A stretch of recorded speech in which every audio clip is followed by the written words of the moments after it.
Praise the Lord. യെസ്രയുടെ പുസ്തകം 7-ാം അധ്യായം അതിൻ്റെ 1 മുതൽ 28 വരെയുള്ളതായ വേദവാക്യങ്ങൾ. അതിൻ്റെ ശേഷം പാർസി രാജാവായ അർത്തകശിഷ്ടാവിൻ്റെ വാഴ്ചക്കാലത്ത് യെസ്രാ ബാബേലിൽ നിന്ന് വന്നു. അവൻ സെരയാവിൻ്റെ മകൻ, അവൻ സസ്രിയാവിൻ്റെ മകൻ, അവൻ ഹിൽക്കിയാവിൻ്റെ മകൻ, അവൻ ശല്ലൂമിൻ്റെ മകൻ, അവൻ സാദോക്കിൻ്റെ മകൻ, അവൻ അഹീത്തൂബിൻ്റെ മകൻ, അവൻ അമരിയാവിൻ്റെ മകൻ, അവൻ അസിരിയാവിൻ്റെ മകൻ, അവൻ മെരായോത്തിൻ്റെ മകൻ, അവൻ സെരഹ്യാവിൻ്റെ മകൻ, അവൻ ഉസിയുടെ മകൻ, അവൻ ബുക്കിയുടെ മകൻ, അവൻ അബീശൂവയുടെ മകൻ, അവൻ ഫിനെഹാസിൻ്റെ മകൻ, അവൻ ഏലയാസാരിൻ്റെ മകൻ, അവൻ മഹാപുരോഹിതനായ അഹരോൻ്റെ മകൻ. ഈ ഇസ്രായേലിൻ്റെ ദൈവമായ യഹോവ നൽകിയ മോശയുടെ ന്യായ പ്രമാണത്തിൽ വിദഗ്ധനായ ശാസ്ത്രിയായിരുന്നു. അവൻ്റെ ദൈവമായ യഹോവയുടെ കൈ അവന് അനുകൂലമായിരിക്കയാൽ രാജാവ് അവൻ്റെ അപേക്ഷയൊക്കെയും അവന് നൽകി.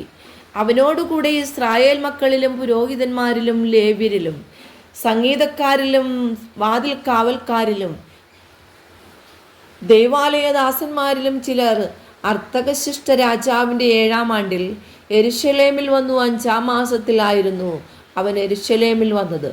അതു രാജാവിൻ്റെ 7-ാം ആണ്ടായിരുന്നു.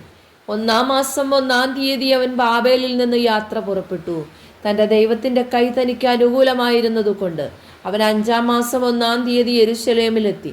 യഹോവയുടെ ന്യായപ്രമാണം പരിശോധിപ്പാനും അതനുസരിച്ച് നടപ്പാനും ഇസ്രായേലിൽ അതിൻ്റെ ചട്ടങ്ങളും വിധികളും ഉപദേശിപ്പാനും എസ്രാ മനസ്സ് വെച്ചിരുന്നു. ഇസ്രായേലിനോടുള്ള യഹോവയുടെ കൽപ്പനകളുടെയും ചട്ടങ്ങളുടെയും വാക്യങ്ങളിൽ വിദഗ്ധ ശാസ്ത്രീയായ എസ്രാ പുരോഹിതനെ അർത്തകശിഷ്ട രാജാവ് കൊടുത്ത എഴുത്തിൻ്റെ പകർപ്പാവിത്. രാജാതിരാജാവായ അർത്തകശിഷ്ടാവ് സ്വർഗത്തിലെ ദൈവത്തിൻ്റെ ന്യായപ്രമാണത്തിൽ ശാസ്ത്രിയായ എസ്രാ പുരോഹിതൻ എഴുതുന്നത് ഇത്യാദി നമ്മുടെ രാജ്യത്തുള്ള ഇസ്രായേൽ ജനത്തിലും അവൻ്റെ പുരോഹിതന്മാരിലും ലേവ്യരിലും യെരൂശലേമിലേക്ക് പോകുവാൻ മനസ്സുള്ള ഏവനും നിന്നോടുകൂടെ പോരുന്നതിന് ഞാൻ കൽപ്പന കൊടുത്തിരിക്കുന്നു.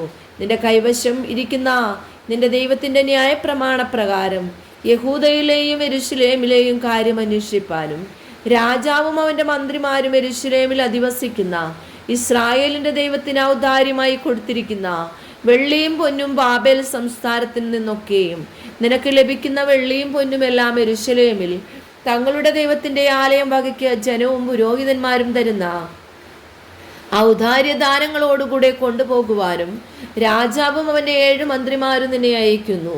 ആകയാൽ നീ ജാഗ്രതയോടെ ആ ദ്രവ്യം കൊണ്ട് കാളകളെയും ആട്ടുകൊറ്റന്മാരെയും കുഞ്ഞാടുകളെയും അവയ്ക്ക് വേണ്ടുന്ന ഭോജനയാഗങ്ങളെയും പാനീയയാഗങ്ങളെയും മേടിച്ച് യെരൂശലേമിലുള്ള നിങ്ങളുടെ ദൈവത്തിൻ്റെ ആലയത്തിലെ യാഗപീഠത്തിന്മേൽ അർപ്പിക്കണം.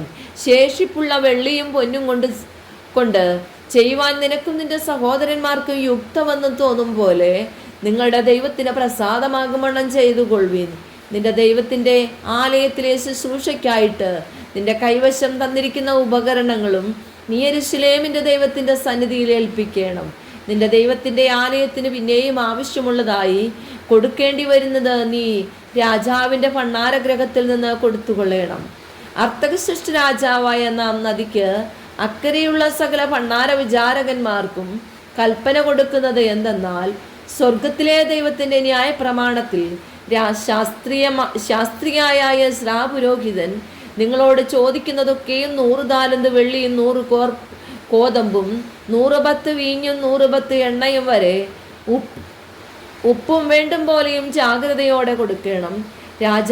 രാജാവിൻ്റെയും അവൻ്റെ പുത്രന്മാരുടെയും രാജ്യത്തിന്മേൽ ക്രോധം വരാതിരിക്കേണ്ടതിന് സ്വർഗത്തിലെ ദൈവത്തിൻ്റെ കൽപ്പന പ്രകാരം സ്വർഗത്തിലെ ദൈവത്തിൻ്റെ ആലയത്തിന് അവകാശമുള്ളതൊക്കെയും കൃത്യമായി ചെയ്യേണ്ടതാകുന്നു.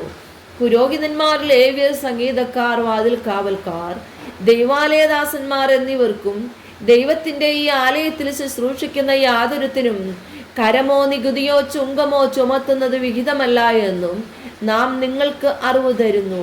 നീയോ യിസ്രയേ, നിനക്ക് നിന്റെ ദൈവം നൽകിയ ജ്ഞാനപ്രകാരം നദിക്കെതിരെ പാർക്കുന്ന സകല ജനത്തിനും നിന്റെ ദൈവത്തിൻ്റെ ന്യായപ്രമാണങ്ങളെ അറിയുന്ന ഏവർക്കും തന്നെ ന്യായം പാലിച്ചു കൊടുക്കേണ്ടതിന് അധികാരികളെയും ന്യായാധിപന്മാരെയും നിയമിക്കണം.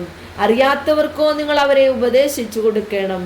എന്നാൽ നിന്റെ ദൈവത്തിൻ്റെ ന്യായപ്രമാണം രാജാവിന്റെ ന്യായപ്രമാണവും അനുസരിക്കാത്ത ഏവനെയും ജാഗ്രതയോടെ ന്യായം വിസ്തരിച്ച് മരണമോ പ്രവാസമോ പിഴയോ തടവോ അവന് കൽപ്പിക്കേണ്ടതാകുന്നു. യെരൂശലേമിലെ യഹോവയുടെ ആലയത്തെ അലങ്കരിക്കേണ്ടതിന് ഇങ്ങനെ രാജാവിന് തോന്നിക്കുകയും രാജാവിൻ്റെയും അവൻ്റെ മന്ത്രിമാരുടെയും രാജാവിൻ്റെ സകല പ്രഭുവീരന്മാരുടെയും ദയ എനിക്ക് ലഭിക്കുമാറാക്കുകയും ചെയ്ത നമ്മുടെ പിതാക്കന്മാരുടെ ദൈവമായ യഹോവ വാഴ്ത്തപ്പെട്ടവൻ. ഇങ്ങനെ എൻ്റെ ദൈവമായ യഹോവയുടെ കൈ എനിക്ക് അനുകൂലമായിരിക്കുന്നതിനാൽ ഞാൻ ധൈര്യപ്പെട്ട് എന്നോടുകൂടെ പോരേണ്ടതിന് ഇസ്രായേലിലെ ചില തലവന്മാരെ കൂട്ടിവരുത്തി. ഈ വചനങ്ങളാൽ ദൈവം എല്ലാവരെയും ധാരാളമായിട്ട് അനുഗ്രഹിക്കട്ടെ.